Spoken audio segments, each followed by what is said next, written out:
उपाध्यक्ष महोदय, मैं इस बिल का स्वागत करता हूँ।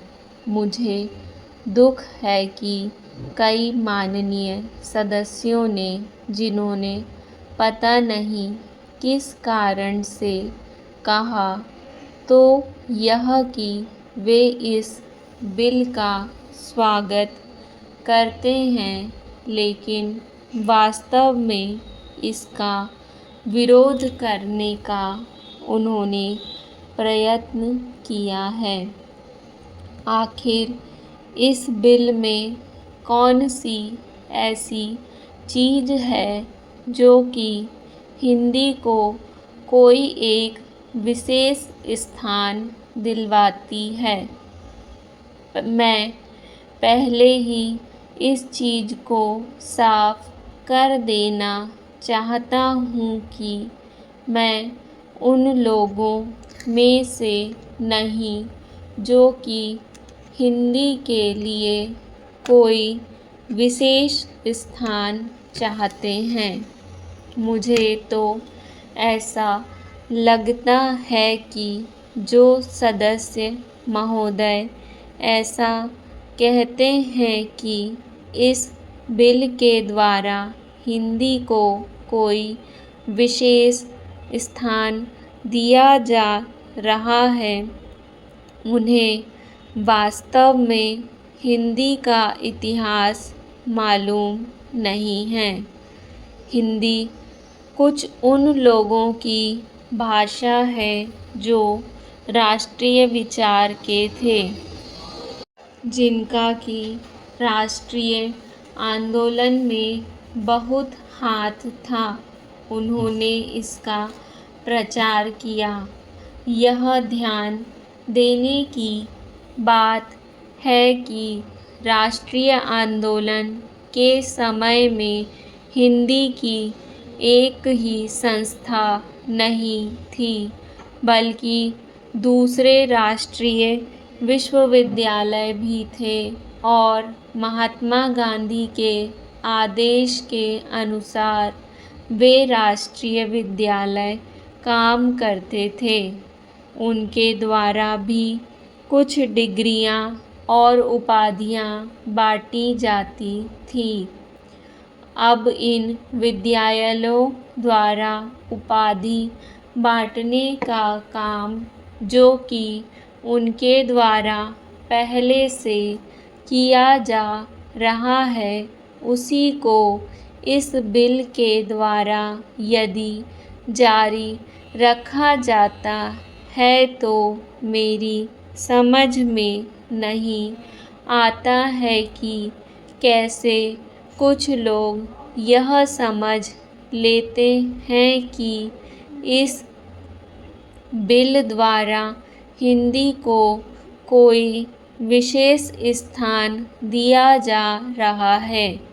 मैं नहीं समझता कि इसमें हिंदी को कोई विशेष ध्यान दिए जाने की बात है। और जैसा मैंने पहले निवेदन किया, मैं उन लोगों में से नहीं हूँ जो कि चाहते हैं कि हिंदी को कोई विशेष स्थान दिया जाए।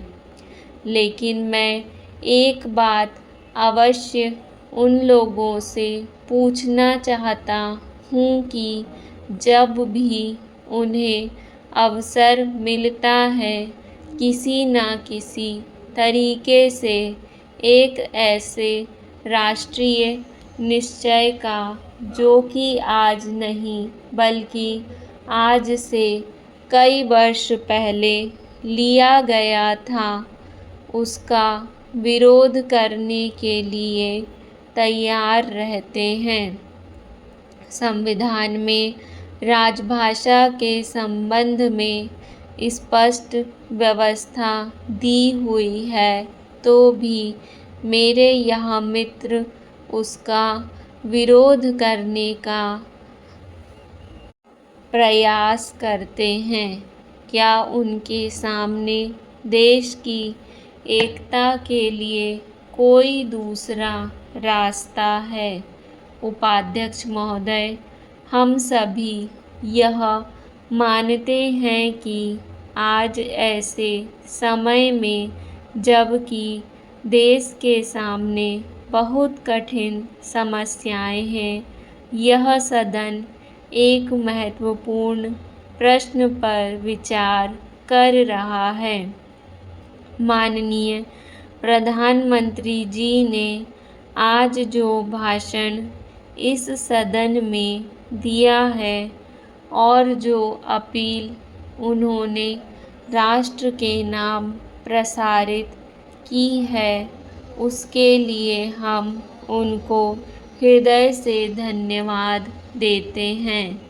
आज उन्होंने अपने भाषण में यह बिल्कुल बता दिया है कि यद्यपि हम हिंदुस्तान वासी शांति चाहते हैं और हमने बराबर हर कीमत पर शांति को बनाए रखने की कोशिश की है, लेकिन इसका यह अर्थ नहीं हो सकता कि हम अपनी सीमाओं का उल्लंघन सहन करें या अपने राष्ट्र की कोई भूमि किसी को देकर के शांति स्थापित करने का प्रयत्न करें। प्रधानमंत्री जी ने सदन के सामने जो भाषण दिया है और जो आंकड़े सदन के सामने रखे हैं, सचमुच उनसे यह स्पष्ट प्रकट हो जाता है कि हमारी जिन सीमाओं का पाकिस्तान अतिक्रमण कर रहा है, वे सीमाएं और वह भूमि सब हमारी है। इस समय पाकिस्तान का जो रवैया है, वह कोई नई बात नहीं है। हमने बराबर पाकिस्तान की ओर मित्रता का हाथ बढ़ाया है, लेकिन पाकिस्तान ने बराबर उस हाथ को काटने का प्रयत्न किया है। देश के विभाजन के समय से लेकर हमने बराबर हर प्रश्न का, हर विषय को मित्रता से तय करने का प्रयत्न किया है, चाहे पाकिस्तान का रुख किसी भी प्रकार का क्यों ना रहा हो। देश के विभाजन के समय हमने पाकिस्तान के साथ में जो समझौता किया, उसके अनुसार हमने पाकिस्तान को उसके हिस्से से अधिक दिया। उसके पश्चात भी जब जब कोई प्रश्न हमारे सामने आए, हमने उनको उचित प्रकार से तय करने का प्रयत्न किया। आज भी पाकिस्तान की तरफ हमारा करोड़ों रुपए का कर्ज है, जिसको पाकिस्तान ने आज तक नहीं दिया है।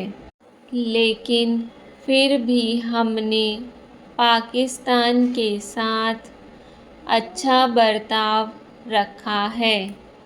आज तक जो रुख पाकिस्तान अपनाता रहा है, अगर वही रुख हम भी अपनाते तो नहर के पानी को बंद करके पूरे पाकिस्तान को वीरान कर सकते थे, परंतु हमने ऐसा नहीं किया।